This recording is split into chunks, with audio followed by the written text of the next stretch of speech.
Bonjour à tous, bonjour à toutes et bienvenue sur la chaîne Le Chef des Biens. Aujourd'hui, je vais vous montrer la réalisation du foie gras.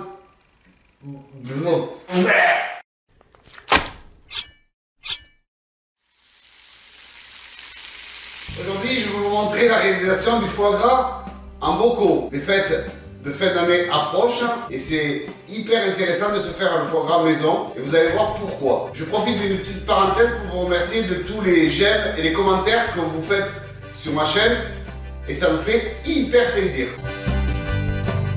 Le choix du foie gras est primordial pour avoir un résultat satisfaisant. Tout ce qui est foie tout venant, tout ce qui est foie d'un prix très bas, je vous déconseille d'acheter. Prenez de l'extra. Prenez dans une ferme et un foie gras aujourd'hui se situe entre 40 et 45 euros le kilo. À 20 euros le kilo, n'achetez pas, vous aurez que de la graisse, un foie de merde et une qualité de merde. Donc ça c'était important. Choisissez aussi un foie gras qui pèse entre 400 et 520 grammes maximum. Pourquoi? Parce qu'un foie gras, plus il est gros et plus il y a de la graisse. C'est pas le résultat que l'on cherche.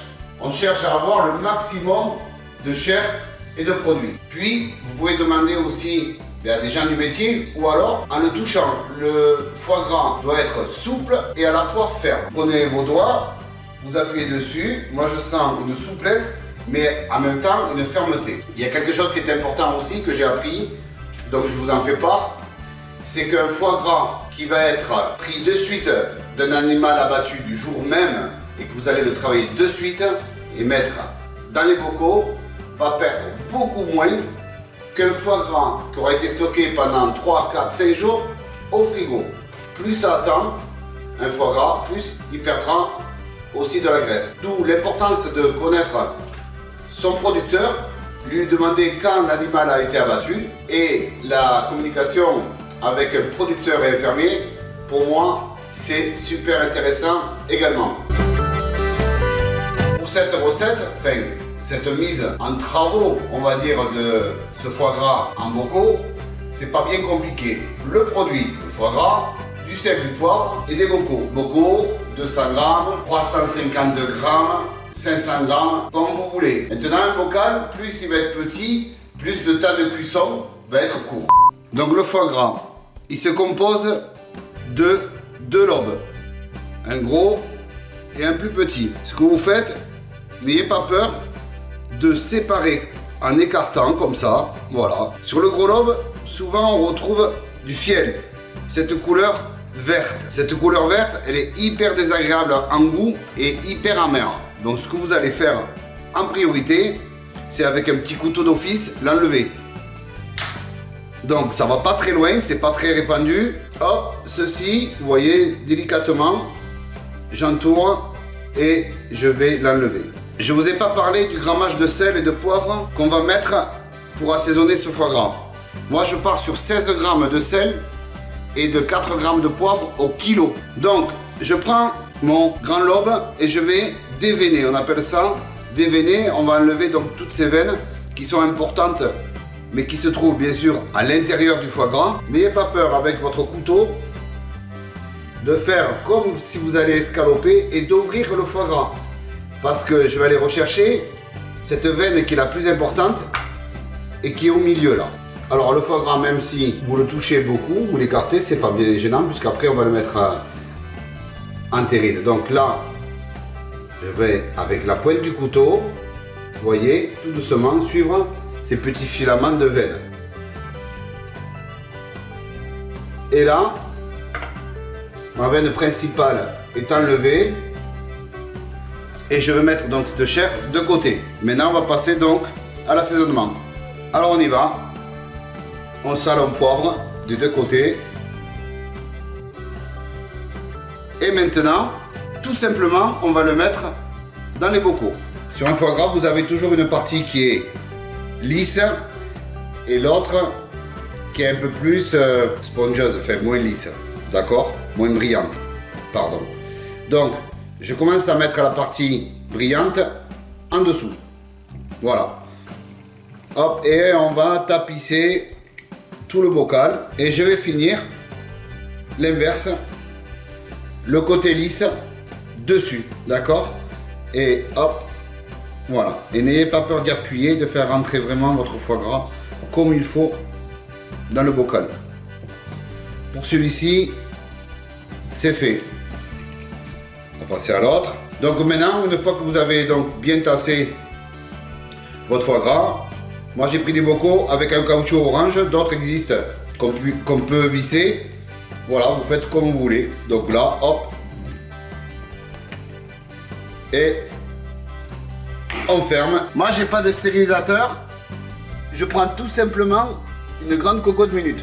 J'y dépose un linge au fond. Voilà. Et je vais commencer à placer mes bocaux. Alors, un bocal, deux, un troisième. Voilà.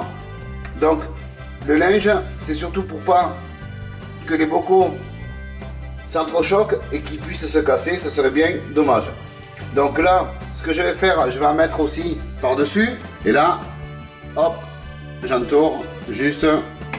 Le principe, c'est surtout de bien recouvrir les bocaux d'eau, puisque quand ça va bouillir, c'est ce qui va faire la stérilisation. D'accord? Donc là, je verse de l'eau froide. Donc voilà, j'ai bien recouvert d'eau froide et je vais mettre le gaz et la chaleur dessous. Voilà.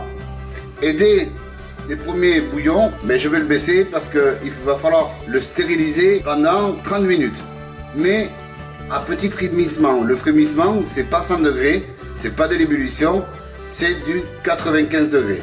Donc pour en finir un petit peu avec la stérilisation de mes bocaux, bouillonnement, on baisse le feu, frémissement, 95 degrés, il faut que ça bouillonne mais très doucement, 30 minutes. Et moi ce que je fais même, au bout de 30 minutes, j'éteins le feu complètement et je ne sors mes bocaux que le lendemain, vous voyez.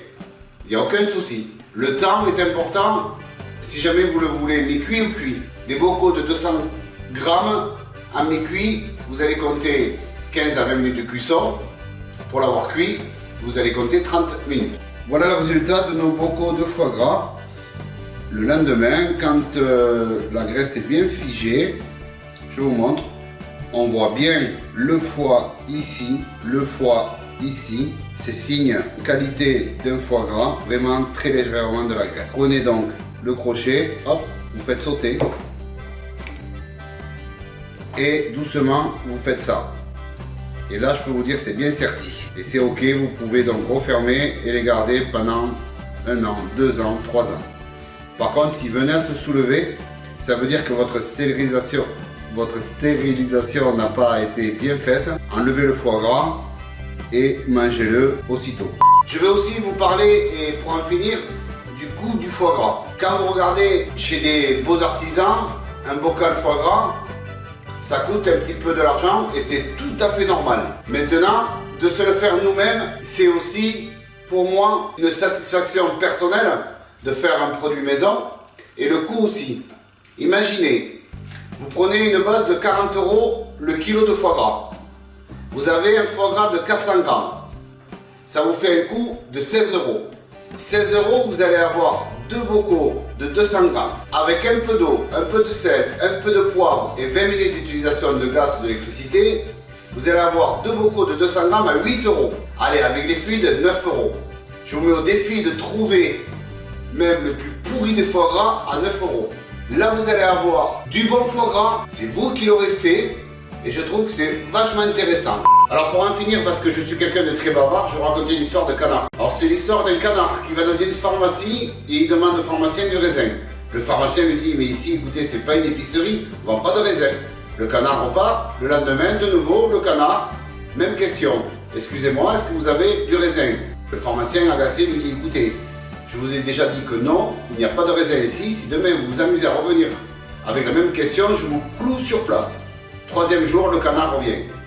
Et là, il dit au pharmacien, bonjour, est-ce que vous avez des clous? Et là, le pharmacien lui répond, non, j'ai pas de clous. Bah alors écoutez, donnez-moi du raisin. Bon, voilà, c'est tout. Je vous l'ai fait dire par cette histoire bête. Ça me ressemble un peu aussi. Et puis, écoutez, merci encore à tous et à toutes de regarder la chaîne Le Chef des Biao. Et on se dit à très bientôt pour un autre épisode. Dipende da pena. Alors moi j'ai pas de stérilisateur. Oh, ça y est, c'est parti. Alors moi j'ai pas de stérilisateur. Stérilisateur. Ah ouais, t'as un problème de dyslexie, mon pauvre. Mais c'est pas grave, ça se sonne. Alors voilà, vous prenez une grande cocotte minute, vous y déposez au fond un torchon. Parce que t'as... Oui, grave.